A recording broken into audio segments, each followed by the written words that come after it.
कहानी की शुरुआत एक छोटी बच्ची एबिगेल से होती है जो बैले डांस की प्रैक्टिस कर रही थी। उसके घर के बाहर से 6 लोग एबिगेल पर नजर रखे हुए क्योंकि उन्हें एबिगेल को किडनैप करना था। एबिगेल प्रैक्टिस करने के बाद बाहर आती है और अपनी शानदार सी कार में बैठकर कहीं जाने लगती है, लेकिन वो लोग एबिगेल को बहुत ही प्रोफेशनल तरीके से किडनैप करते अपने साथ ले जाते हैं। अगले सीन में वही 6 लोग एबिगेल को लेकर एक मैंशन में जाते हैं जहाँ लैम्बर्ट नाम का आदमी इनका इंतजार कर रहा था, क्योंकि एबिगेल को किडनैप करने की सारी प्लानिंग लैम्बर्ट की ही की हुई थी। एबिगेल का पिता एक अमीर आदमी है, इसलिए लैम्बर्ट एबिगेल को किडनैप करके उससे $50 मिलियन मांगने वाला था। लैम्बर्ट कहता है एबिगेल को यहाँ सिर्फ 24 घंटे के लिए रखा जाएगा। इन 6 लोगों की टीम को देखा जाए तो इनमें फ्रैंक इस टीम का लीडर है जो पहले पुलिस ऑफिसर था। जॉय इनकी मेडिक है जो इमरजेंसी में या इंजरी होने पर इन्हें ट्रीटमेंट देती है। एक हैकर लड़की जो दूसरों के अकाउंट्स हैक करती है, इसलिए इसे पैसों की कोई कमी नहीं। एक ड्राइवर है, एक स्नाइपर एक्सपर्ट और एक मसल मैन पीटर है जो बचपन में बुली होने के बाद अब खुद ही बुली बन गया है। पीटर अब दूसरों को किडनैप करने या मारने का काम करता है। ये 6 लोग एक दूसरे को नहीं जानते, बस इस मिशन पर काम करने के लिए इकट्ठे हुए थे, इसलिए इनमें से किसी को भी एक दूसरे की आइडेंटिटी का नहीं पता था। लैम्बर्ट उन्हें कहता है तुम सब एक दूसरे को अपने बारे में कुछ भी नहीं बताओगे।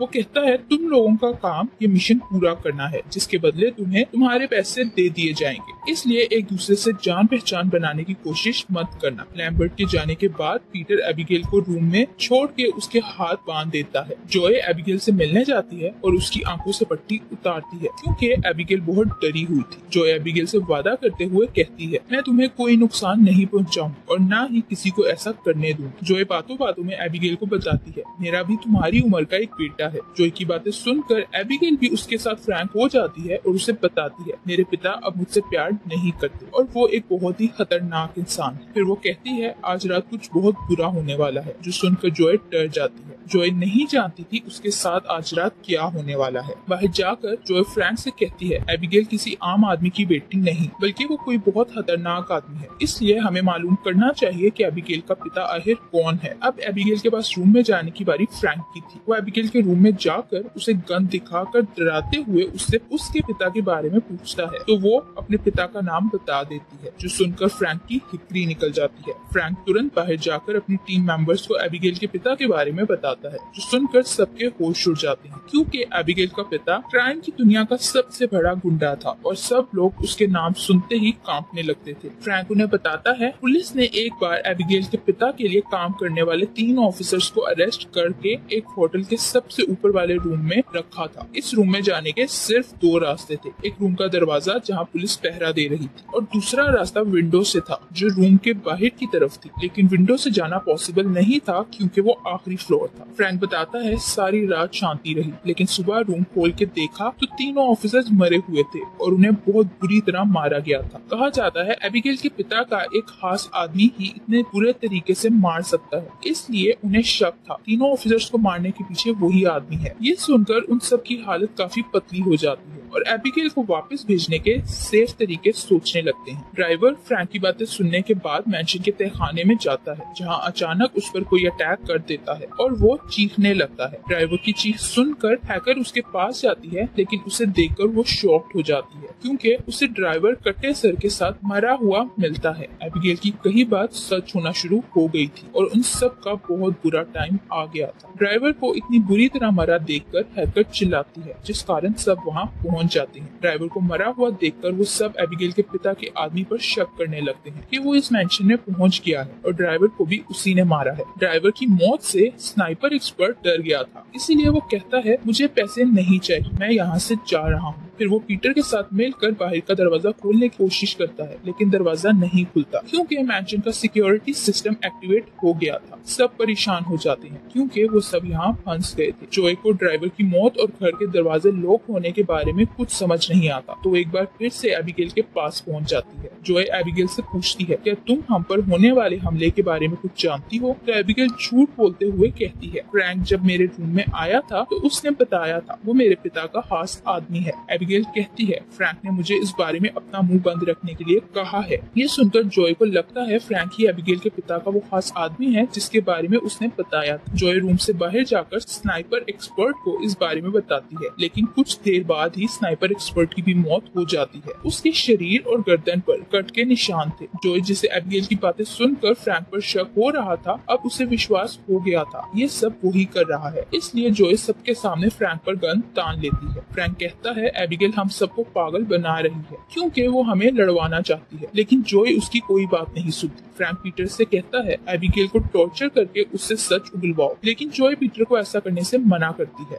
एक दूसरे को बातें सुनाते हुए ये सब लोग एबिगेल के रूम में पहुंच जाते हैं। उन सबको यहाँ देख के एबिगेल बहुत आराम से अपने हाथों से कफ्स खोलती है और हमें एबिगेल का असल चेहरा नजर आता है। एबिगेल कोई आम इंसान नहीं बल्कि एक वैम्पायर है, जो है तो एक छोटी बच्ची, लेकिन वैम्पायर होने की वजह से बरसों से जिंदा है। एबिगेल को वैम्पायर बनता देखकर वो लोग उस पर गोलियां चलाते हैं, लेकिन एबिगेल को इससे कोई फर्क नहीं पड़ता। वो लोग एबिगेल पर हर तरह का हमला करते हैं, लेकिन एबिगेल नहीं मरती, जिस पर वो लोग समझ जाते हैं कि वो एबिगेल का मुकाबला नहीं कर सकते। तो फिर अपनी जान बचाने के लिए उसे कमरे में बंद कर वापस बाहर आ जाते हैं। वो समझ चुके थे एबिगेल और उसका पिता असल में वैम्पायर है, और एबिगेल के पिता का खास आदमी जिसके बारे में फ्रैंक ने बताया था वो और कोई नहीं बल्कि एबिगेल ही है। वो लोग काफी डर गए थे और सोचने लगते हैं एबिगेल को कैसे खत्म करें। 3 लोग फ्रैंक, हैकर और पीटर एबिगेल को मारने जाते हैं, जबकि जॉय चाहती थी उन्हें एबिगेल से कोई डील करके यहाँ से बस अपनी जान बचाते हुए निकल जाना चाहिए, क्योंकि वो जानती थी अगर वो एबिगेल को मारने की कोशिश करेंगे तो वो अपनी ही जान से हाथ धो बैठेंगे। लेकिन बाकी लोग उसकी बात सुनने को तैयार नहीं होते। फ्रैंक बाकी 2 लोगों के साथ एबिगेल पर हमला करने जाता है तो उन्हें एबिगेल ड्राइवर के शरीर के साथ डांस करती नजर आती है। वो तीनों एबिगेल पर हमला करते हैं, लेकिन एक वैम्पायर और इंसान का क्या ही मुकाबला, इसलिए एबिगेल अकेली ही तीनों पर भारी पड़ जाती है। वो इन तीनों पर हमला करके इन्हें घायल कर देती है और ये तीनों किसी तरह अपनी जान बचाकर वहाँ से भागने की करते हैं। उनकी हालत देखकर जॉय कहती है हम एबिगेल को बेहोशी का इंजेक्शन लगाकर उसे बेहोश कर सकते हैं, जैसे उसे किडनैप करते हुए किया था। जॉय की बात मानकर वो सब लोग दोबारा एबिगेल के पास जाते हैं तो वो एक बार फिर इन पर हमला कर देती है, लेकिन पीटर हिम्मत करके एबिगेल को पकड़ता है और उसे इंजेक्शन देकर बेहोश कर देता है। इसी बीच एबिगेल ने हैकर को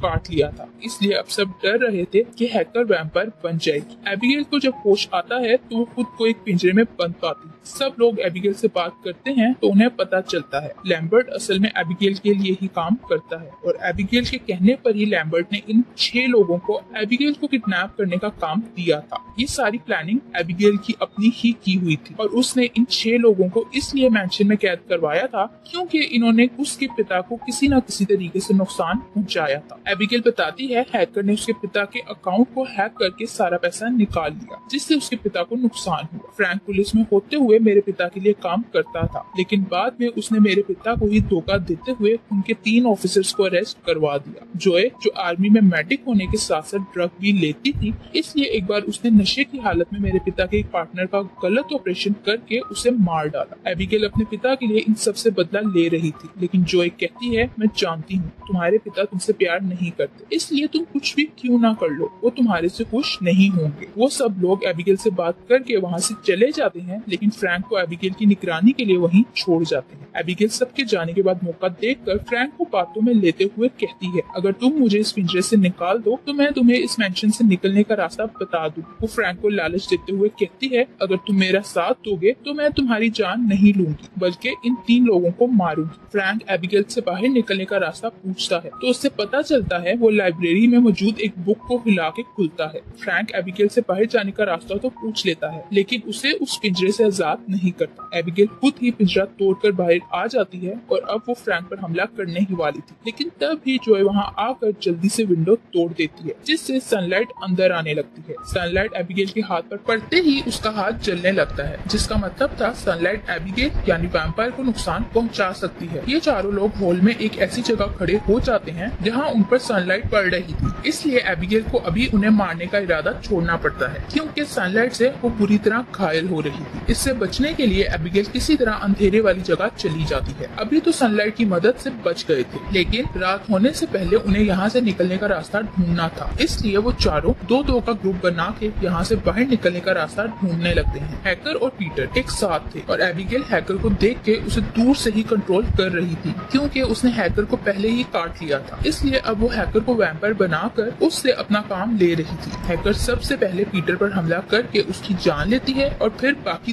2 लोगों पर हमला करती है, लेकिन जोए एक शीशे की मदद से हैकर पर सनलाइट डाल के उसे मार देती है। अब सिर्फ 2 लोग बचे थे। वो दोनों देखते हैं अचानक लाइब्रेरी का खुफिया दरवाजा खुद ही खुल गया, जिसके अंदर उन्हें मैंशन को कंट्रोल करने का रूम नजर आता है, जहाँ से लैम्बर्ट इस मैंशन को कंट्रोल कर रहा था। लैम्बर्ट को देखते ही फ्रैंक उस पर हमला करने लगता है, लेकिन उसे पता चलता है लैम्बर्ट भी एक वैम्पायर है। लैम्बर्ट बताता है 2 साल पहले मैं भी एक वैम्पायर बन गया था और अब मैं एबिगेल के लिए ऐसे लोगों को फंसा कर यहाँ लाता हूँ जिन्होंने उसके पिता को नुकसान पहुँचाया हो। वो बताता है उन लोगों को यहाँ लाने के बाद एबिगेल फिर उन लोगों के साथ यही खूनी खेल खेलती है जो तुम लोगों के साथ खेल रही है। लैम्बर्ट कहता है मैं एबिगेल की गुलामी कर करके थक गया हूँ, इसलिए अब मैं तुम्हारा साथ देना चाहता हूँ और उसे एक ऑफर देते हुए कहता है मैं तुम्हें भी वैम्पायर बना देता हूँ। फिर हम दोनों पहले एबिगेल और उसके पिता की जान लेंगे, जिसके बाद एबिगेल के पिता का सारा माल हमारा हो जाएगा। फ्रैंक उसकी बात मान लेता है तो लैम्बर्ट पहले फ्रैंक को काटता है और फिर उसे अपना खून पिलाकर वैम्पायर बना देता है। वैम्पायर बनते ही फ्रैंक सबसे पहले लैम्बर्ट की ही जान लेते हुए उसे धोखा देता है। फ्रैंक को फील होता है वो बहुत पावरफुल हो गया है, इसलिए अब वो जोए को मारने के लिए उसकी ओर जाने लगता है, लेकिन तभी वहाँ एबिगेल पहुँच जाती है। फ्रैंक और एबिगेल में लड़ाई होती है, लेकिन बड़ा होने के कारण फ्रैंक एबिगेल को हिलने भी नहीं देता। जोए ये सब देखकर वहाँ से बाहर आकर किसी तरह अपने बेटे को आखिरी बार कॉल करके बात करने की कोशिश करती है, लेकिन उसकी बात नहीं हो पाती। जोए उदास हो जाती है कि मरने से पहले वो एक बार अपने बेटे को देख भी नहीं सकती। तभी फ्रैंक एबिगेल से लड़ाई के बाद जोए तक पहुँच जाता है और उस पर हमला